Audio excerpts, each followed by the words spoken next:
Alright, welcome back. It's time to finish up this game by implementing scoring and the resetting of the ball when it passes either one of the platforms. So let's get on with it.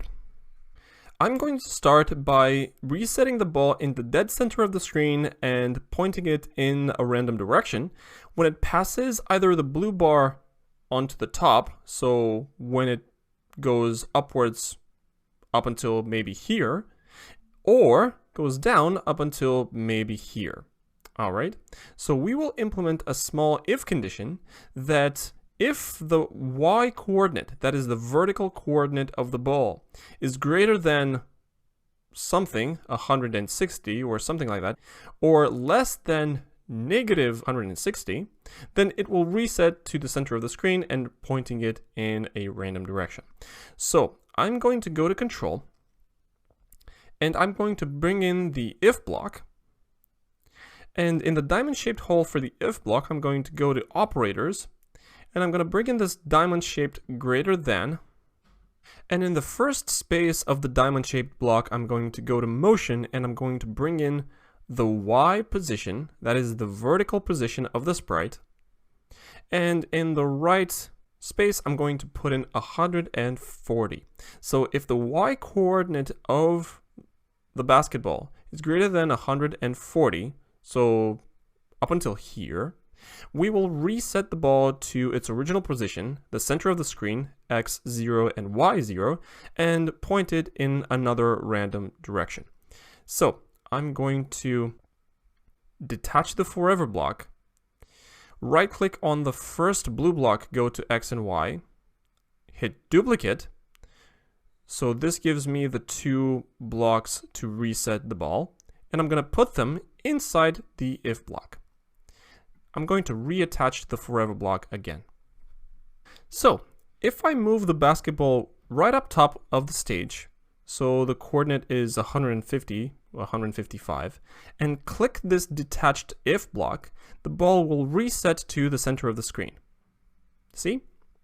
Now I'm going to right click on this if block and I'm going to duplicate it because I'm going to replicate this condition for the down position as well. So if the y position in this case is less than negative 140, which means down here or something like that, I'm going to do the same thing. Reset the ball to the center of the screen and point it in a random direction. So I'm going to take the second diamond-shaped green block and I'm going to remove it. And I'm going to bring in another one. So I'm going to go to operators and I'm going to pick in the less than operator.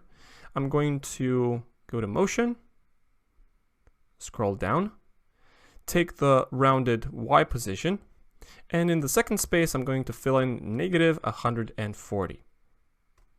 Okay, and then I'm going to click on this block to make sure that the ball can reset to its original position. All right. Now what I'm going to do is I'm going to take these two if blocks and I'm going to put them right before if on edge bounce. So I'm going to put them inside the forever loop. So if on edge bounce is going to be the last block. All right. So the code here has gotten quite big. So the basketball now has a lot of conditions.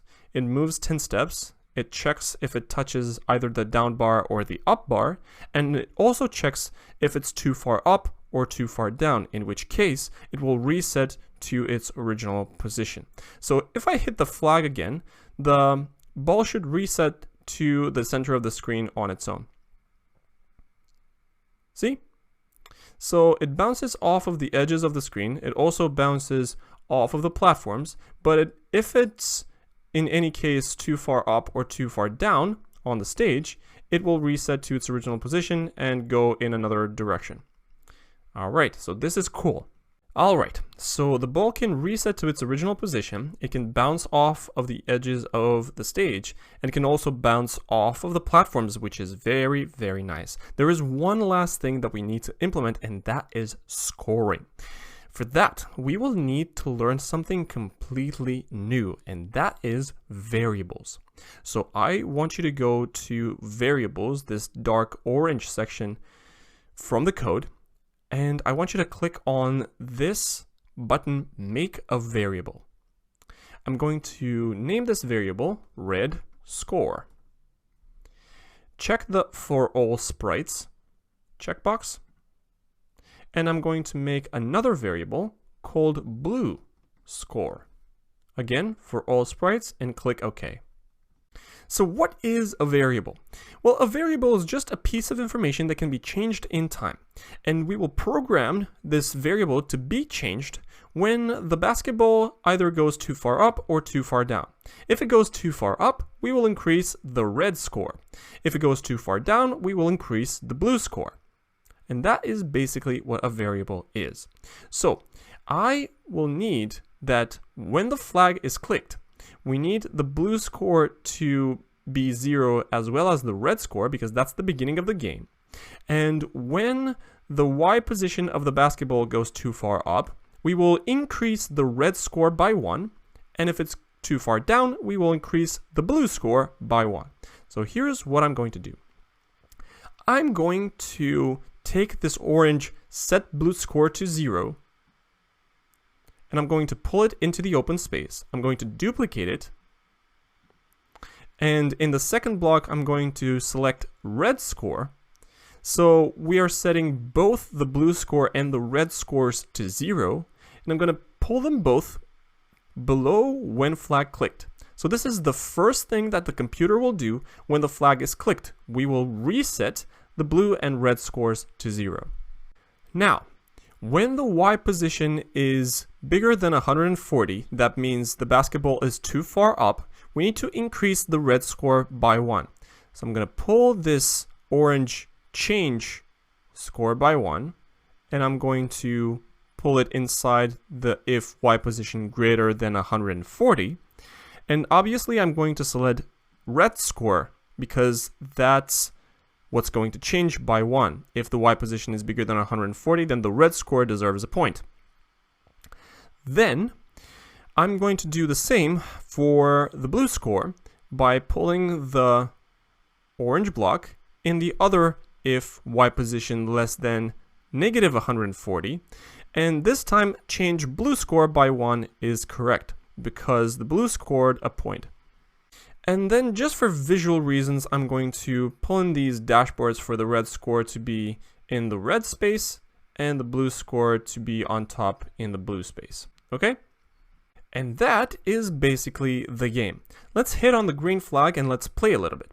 So we have blue scoring like crazy. That's because we aren't actually playing.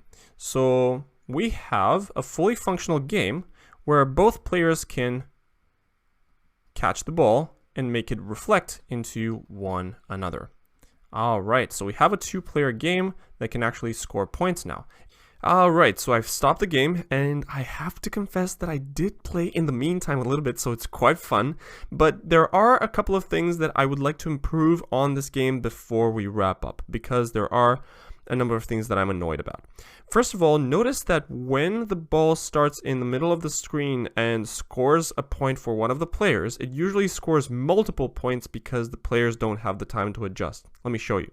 So if I hit the flag and one of the players, let's say, scores a point, then the ball restarts so quickly, see, that the players don't have the time to adjust. So I would like to make the ball wait for a couple of seconds here on the center of the screen so that the players have the time to prepare. All right. So one of the things that I would like to improve here is to make the ball wait for a couple of seconds. So here's what I'm going to do. In the basketball sprite, of course, I am going to add a wait block when the ball resets to its original position. So I'm going to go to Control, the orange section, and I'm going to bring this very first wait for 1 second block. I'm going to pull it right before the forever loop, and I'm going to make the wait time to 2 seconds. So when the game starts, the ball will stop in the center of the screen for 2 seconds and give the players time to adjust. And I'm going to do the same when the ball restarts in its original position. So here in this if condition and in the last if condition as well. So I'm going to pull this wait 1 second block right here in the if Y position greater than 140. make the wait time 2 seconds as well, and bring it again in the last if condition. And as before, wait for 2 seconds. So let's see the difference now. So if I hit the flag again, notice that the ball waits for a couple of seconds before it starts shooting. And again, when one of the players scores a point, which is exactly what we wanted. The second thing that I would like to add to this game is a little bit of challenge, because if the ball moves at the same speed, it can get pretty boring after you play with your friends for 5 minutes or something. So let's add a little bit of fun. Let's say that when the ball touches one of the platforms, it might increase its speed, so go a little faster, which makes it an extra challenge for the other player to catch it. If they do catch it, then it becomes a greater challenge for the other player to catch the ball because it starts rolling at ever greater speeds. So I would like to add this challenge by implementing an extra variable for the ball and make it go ever faster when it touches one of the platforms until it goes so fast that one of the players has to lose. All right, so here's what I'm going to do. I'm going to go to this variables section, the dark orange, and I'm going to make an extra variable that I'm going to name speed, and this will be a private variable for this sprite only. This is for the basketball sprite. I'm going to hit OK, and I'm going to set this speed of the basketball to be the number of steps that we now move the ball by, which is 10. So I'm going to bring this orange set block, and instead of blue score, I'm going to set the speed to be 10. All right. And for the ball, instead of moving 10 steps, we're going to move it by speed steps. So speed will be the number of steps that the ball will move on the stage. So until now, nothing has actually changed. We created a variable whose value is 10, and we're moving the ball by speed steps, which is 10 steps, as it was before. But the nice thing about this variable is that we can change it with time. So when the ball touches one of the platforms, we might want to increase this speed. So let's say that in these if blocks, in if touching down bar and if touching up bar, we might want to increase the speed. So I'm going to add this orange change block. So change, instead of blue score, I'm going to select speed. So change speed by 1. That is, we're increasing the speed of the ball. And I'm going to pull it again in the other if touching up bar condition. And again, we're going to select speed. So if the ball touches either the down bar or the up bar, it will change its speed by 1. That is, it will increase the speed. So the next time it will touch one of the bars, instead of speed equals 10, speed will become 11. So the ball will move even faster on the screen. Before we test, let's hide this speed variable for the basketball because I don't really want it on the stage. I only care about the scores. So let's bring this orange hide variable. I'm going to select speed, and I'm going to pull it right after the other orange blocks below when flag clicked. All right, so when we hit the green flag, the speed variable will be hidden from the stage. All right, let's test it. All right, we have the ball.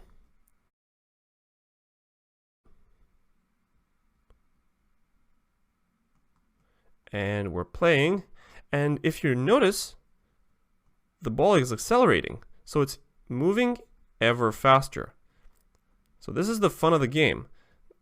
All right, it's going so fast until red has lost. But I'm not sure if you noticed, but blue scored 2 times because the ball shot towards the red zone so fast that the red player did not have time to adjust. That is because we are not resetting the ball speed back to 10 when one of the players scores a point. So we need to fix that. So again, in the basketball sprites code, I'm going to pull in the orange set, and I'm going to select speed to 10, and I'm going to pull it where the ball resets to its original position. When the ball resets to its original position, it also needs to adjust its initial speed. So I'm going to pull it right here under the if y position greater than 140, and I'm going to pull it again under the if y position less than negative 140. So set speed to 10. All right, so this makes sure that the ball resets to its original speed when it restarts the round of the game. So if I hit the flag again and try to play a couple of times, let me actually try to hit the ball, but it goes so fast that I don't have time to adjust. Okay, so we see the ball accelerating, and when the new round starts, it restarts with its original speed, which is cool. This is exactly what we wanted.